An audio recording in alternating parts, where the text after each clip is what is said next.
प्यारे बच्चों, कैसे हो तुम लोग? घर में बैठे रहते हो या बाहर भी घूमने जाते हो? बाहर मत निकलना, बड़ा विकट समय है। कुछ दिनों की बात है, सब ठीक हो जाएगा। फिर हम क्लास में होंगे तुम लोगों के साथ, अच्छा लगेगा। बड़ा बोरिंग होता है बैठे बैठे। पहले तो पढ़ाना है कि कुछ समय कट जाता है। तो आज हम पद नहीं, गद्य में दूसरा पाठ बाल गोविंद भगत शुरू करने जा रहे हैं।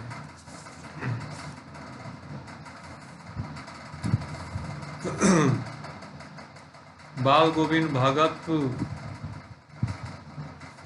एक रेखा चित्र है और ये राम वृक्ष बेनीपुरी के द्वारा रचित है। राम वृक्ष बेनीपुरी बिहार के ही थे। मुजफ्फरपुर जिले के बेनीपुर गांव में इनका जन्म हुआ था 1899 ईस्वी में। ये कलम के जादूगर कहे जाते हैं। इनको कलम का जादूगर कहा जाता है और इनकी बचपन अवस्था में ही माता पिता की मृत्यु हो गई। आरंभिक जीवन यानी कि बचपन बड़ा दिक्कत में कटा। 10वीं की परीक्षा पास किया, फिर स्वतंत्रता सेनानी हो गए। स्वाधीनता में, आज़ादी की लड़ाई में इन्होंने भाग लिया। कई मरतबा जेल भी गए और 1968 में इनकी मृत्यु हुई। ये लेखक के साथ साथ पत्रकार भी थे। कई पत्र पत्रिकाओं का इन्होंने बड़ी कुशलता से संचालन किया। बेनीपुरी रचनावली के नाम से इनके सारी रचनाएं 8 खंडों में समाहित है उनमें। और चूंकि बेनीपुरी गांव में इनका जन्म हुआ था, नाम तो राम वृक्ष था, तो ये अपना टाइटल इन्होंने रख लिया बेनीपुरी, इस गांव में जन्म लेने के कारण। लेकिन कमाल के रचनाकार थे। और ये जो पाठ हम लोग पढ़ने जा रहे हैं रेखा चित्र है। रेखा चित्र क्या होता है? अब ये पूछोगे कि रेखा चित्र क्या होता है, तो किसी भी घटना या व्यक्ति के चरित्र का ऐसा वर्णन जो पढ़ते वक्त सत्य प्रतीत होने लगे कि वो सारी चीजें हमारे आंखों के सामने घटित हो रही हैं, तो वो रेखा चित्र होती। राम वृक्ष बेनीपुरी और महादेवी वर्मा कमाल की रेखा चित्र लिखती थी। कई रेखा चित्र हम लोगों ने पढ़ा भी है उनका। तो ये बाल गोविंद भगत के नाम से एक ऐसा चरित्र उन्होंने पेश किया है समाज में, हम लोगों के बीच में। उन्होंने ये दिखाया है कि भगत क्या होता है। भगत माने भक्ति करने वाला, साधु, ईश्वर का उपासक, भक्त। और वेशभूषा, बाह्य अनुष्ठानों से कोई सन्यासी नहीं होता। संन्यास का आधार मानवीय सरोकार होते हैं। बिल्कुल सही। अब वो क्या है आजकल की साधु सन्यासी भगत, इसके लिए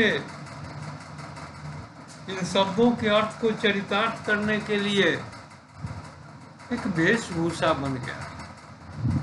अगर कोई आदमी शर्ट पैंट पहने, नॉर्मल ड्रेस में रहे, दाढ़ी उड़ी पूरा फिनिश करवा के, तो कोई उसको साधु नहीं कहे। साधु का मतलब हो गया कि गेरुआ वस्त्र, दाढ़ी, लंबे बाल, कमंडल, चिमटा, कमरी।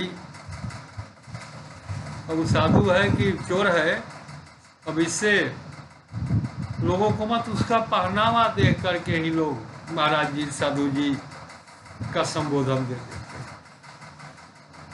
और वाकई वो साधु के लिए ही, साधु कहलाने के लिए ही वो इस रूप को धारण करता।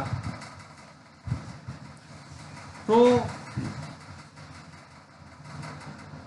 इसमें बेनीपुरी ने इसी चीज को दिखाया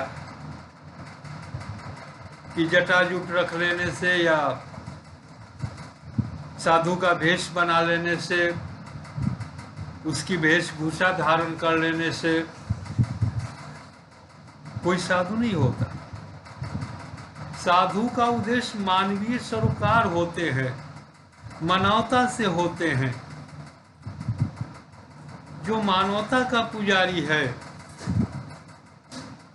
जो मानवों की सेवा करने वाला है, भले वो दाढ़ी रखे या न रखे, गेरुआ कपड़ा पहने या न पहने, साधु का वेश न बनाए, तो भी वो साधु है, सन्यासी है। तो इसमें सामाजिक रूढ़ियों पर प्रहार किया गया। बहुत सारे लोग ऐसे हैं जो घर परिवार में रहते हैं, कर्म से गृहस्थ लगते हैं, लेकिन वास्तव में वे साधु होते हैं, क्योंकि उनके विचार पवित्र होते हैं, इसलिए वे साधु होते हैं, उनके कर्म पवित्र होते हैं। साधु के बारे में जो हमारे समाज में प्रचलित धारणाएं हैं कि वेशभूषा पर साधु का निर्धारण किया जाता है, ये गलत है। और दूसरा उद्देश्य कि जो सामाजिक रूढ़ियां हैं, हमारी सामाजिक मान्यताएं हैं, सामाजिक जो सिद्धांत हैं, जो कि हमारे प्रगति में बाधित हैं, जिनका कोई आधार नहीं है, उस पर भी इस पाठ में बेनीपुरी ने प्रहार किया। हम देखेंगे जब इस पाठ को पढ़ेंगे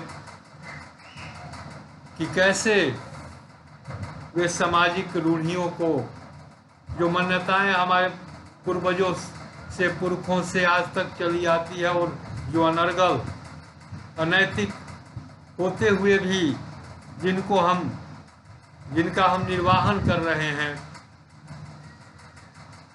उस पर प्रहार किया है। इन्होंने दिखाया है इस कहानी में, इस रेखा चित्र में। और तीसरा उद्देश्य कि ग्रामीण जीवन का सजीव झांकी प्रस्तुत किया। गांव का जीवन, रहन सहन, खान पान, ये सब इस रचना में दिखाई पड़ जाते हैं। एक बड़ी ही बेहतरीन रचना है रामवृक्ष बेनीपुरी की, और बड़ी सीख देने वाली है। और इसमें उन्होंने, हमने बताया, 2-3 पहलुओं को सामने रखा है। साधु क्या होता है, साधु कौन होता है, पहला तो ये बाल गोविंद भगत जो कथानायक हैं, इसके माध्यम से उन्होंने ये बताने का प्रयास किया है। फिर दूसरा, सामाजिक जो रूढ़ियाँ हैं, सामाजिक जो मान्यताएं हैं, उसका खंडन किया है इन्होंने। और तीसरा, जो हमारा ग्रामीण समाज है, गांव की जो संस्कृति है, उसका सुंदर चित्रण किया है इस रेखा चित्र में। ये इसके 3 उद्देश्य स्पष्ट रूप से नजर आते हैं। अब हम पाठ पर आए। तुम लोगों के पास बुक नहीं होगा तो ये मोबाइल में से डाउनलोड कर लेना, क्योंकि मोबाइल में है और मैं इसको मोबाइल से ही पढ़ा रहा हूँ। ये बुक है, इसमें हमारे पास तो खुदे ये बुक अभी स्कूल में छूट गया है, तो बिल्कुल वही चैप्टर वही चीज़ सामने है। उसके लिए परेशान होने की NCERT किताबों की किल्लत हो गई है। अभी हम अखबार में भी पढ़ रहे थे, तो उसको नेट से निकाल लेना, आराम से पढ़ना। लेकिन जहाँ तक है कि हमने ये बुक खरीदा दिया था, उसी वक्त तुम लोगों से यादों के पास हो गए थे। कुछ एक लड़के रहे होंगे जिनके पास ये किताब नहीं रही होगी, वह नेट के द्वारा इसका प्रयोग कर सकते हैं। और एक बात ये जानना था मुझे कि ये जो व्याकरण है तुम लोगों में, पहला हमने वाक्य पढ़ाया था, सरल वाक्य, मिश्र वाक्य और संयुक्त वाक्य। 10B में तो ये चैप्टर क्लियर था, ये मुझे पता है। पता नहीं 10A में इसको हम पढ़ा पाए थे या नहीं, इस पर थोड़ा डाउट है, या बीच में ही छूट गया था और ये कोरोना महाराज का प्रकोप आ गया था। जो भी हो, थोड़ा ये बताना हमको। वैसे हम उससे रिलेटेड HW आज देंगे, उससे संबंधित उसको बनाने के लिए। अगर ये 10A वाले इसको नहीं पढ़े हैं तो वो कमेंट कर सकते हैं कि हमने इसको नहीं पढ़ा है, तो उसके लिए दूसरी व्यवस्था करेंगे या देखेंगे। खैर, तो ये बाल गोविंद भगत चैप्टर है, बड़ा महत्वपूर्ण चैप्टर है ये। तुम लोगों को जो भी पढ़ना है वो महत्वपूर्ण समझो। भगत का मतलब हमने बताया, भक्ति करने वाला साधु। बाल गोविंद नाम है, अब भगत टाइटिल है, तो भगत तो टाइटिल उसको मिलता है जो साधु होता है या जिसके कर्म साधु के होते हैं। गांव में लोग जो सीधा सपाटा होते हैं, पूजा पाठ करने वाले लोग होते हैं, उनको साधु कह देते हैं, भगत कहते हैं। तो बाल गोविंद भगत मझले कद के गोरे चीठे आदमी थे। अब उनका शारीरिक बनावट कैसा था? भगत तो थे, लेकिन वो शारीरिक रूप से कैसे थे? शुरुआत करते हैं बेनीपुरी इससे ही। बाल गोविंद भगत मझले कद। मझले कद मतलब ना खजूर नियर लंबा, एक पुरसा के जवान नहीं, और ना नाटा भी नहीं, जो मध्यम आकार हो, जिसकी शरीर की ऊंचाई मध्यम हो, मझले कद बोलते हैं उसको। कद के गोरे चीठे आदमी थे, गोरे व्यक्ति थे। 60 साल से ऊपर उनकी उम्र हो गई, 60 साल के ऊपर के हो गए। बाल पक गए थे, लंबी दाढ़ी और जटाजुट नहीं रखते थे। गौर करना, 60 साल के से ज़्यादा उम्र थी उनकी, भगत की। मझोले कद के थे और गोरा चिट्ठा आदमी थे।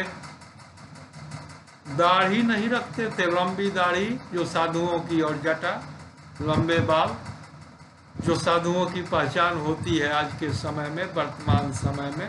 साधु लोग रखते हैं, भले साधु हो या चोर हो, अलग चीज है। तो किंतु हमेशा उनका चेहरा सफेद बालों से ही जगमग किए रहता, चेहरा जगमग रहता, चमकता रहता, क्योंकि सन्यासी थे, साधु थे। साधुओं का चेहरा चमकता है, सन्यासियों का चेहरा चमकता है। उजले बाल थे और कपड़े बिल्कुल कम पहनते, कमर में एक लंगोटी मात्र और सिर पर कबीरपंथी सी कनपटी टोपी। जब जाड़ा आता तो एक काली कमरी ऊपर से ओढ़े रहते, मस्तक पर रामनंदी चंदन जो नाक के ऊपर एक छोर से औरतों की टीकों की तरह शुरू होता, गले में तुलसी जड़ों की बेडौल माला रखते। तो ये इनका पहनावा और शारीरिक वेशभूषा। तो क्या था इनका शारीरिक वेशभूषा? भगत 60 साल के ऊपर के व्यक्ति थे, मझोले कद के थे, गोरे चिट्ठे थे और जटा दाढ़ी नहीं रखते थे, सफ़ेद बाल हो गए थे उनके, कपड़े कम पहनते थे, लंगोटी पहनते थे, जाड़ों के दिनों में कमरी ओढ़े रहते थे और राम नंदी चंदन टीका लगाए रहते। रामनंदी चंदन टीका का मतलब है नाक से लेके लीलाट तक। औरतें कभी कभी लगाती हैं, छठ में पूरा टीका लगाती हैं, तो वही टीका रामनंदी चंदन कहलाता है। तुलसी में गले की माला पहने रहते, बेडौल माला, वो भी कोई कायदे वाला, कोई सुंदर बनावटी दिखावटी माला नहीं होता। तो ये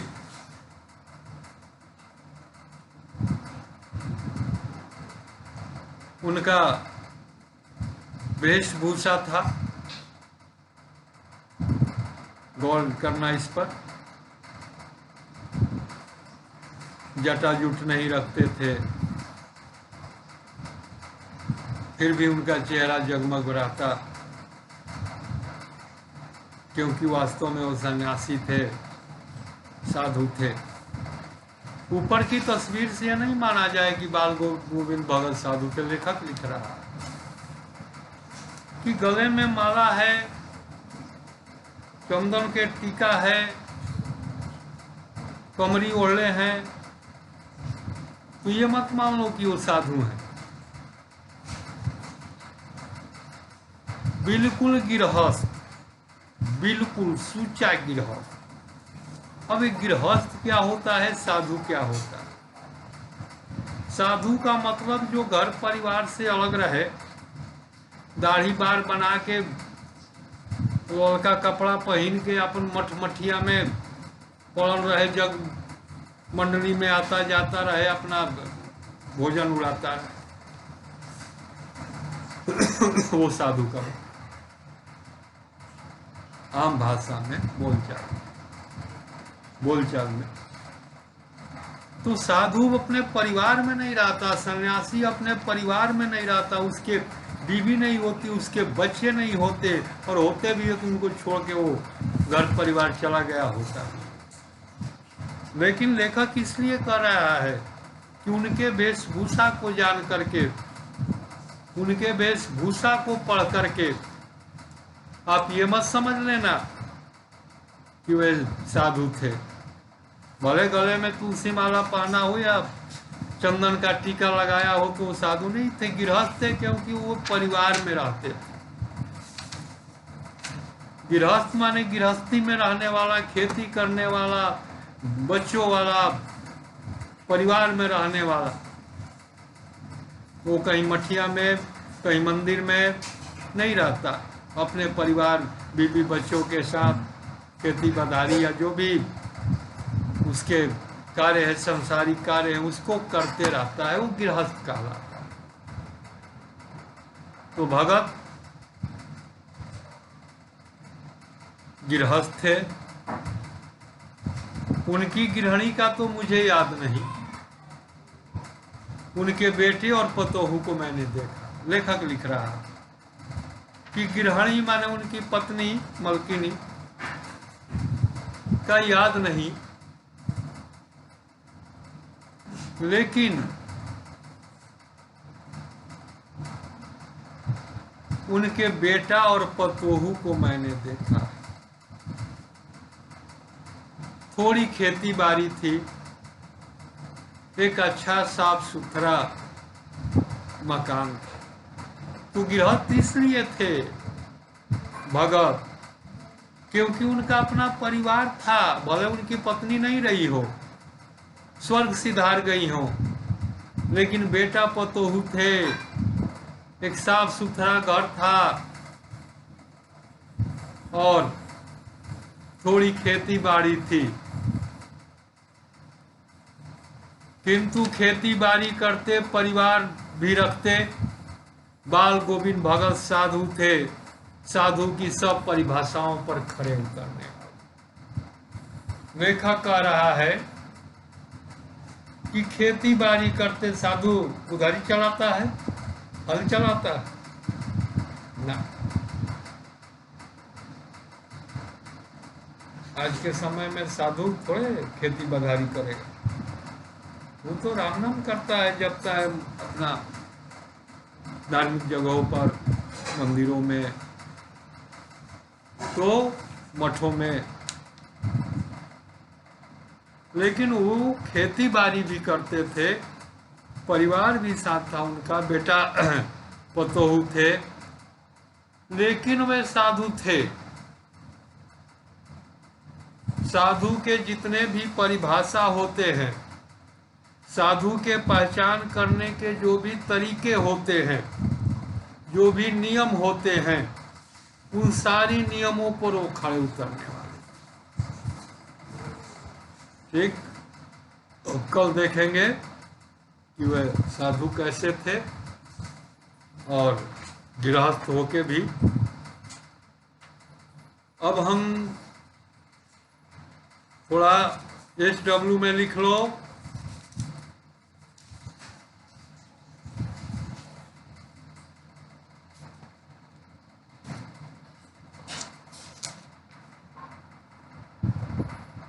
बोल रहे हैं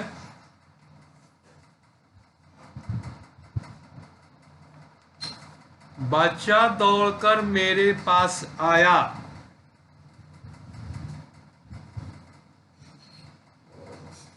इसको संयुक्त वाक्य में बदलना है। बच्चा दौड़कर मेरे पास आया, इसको संयुक्त वाक्य में बदलना है।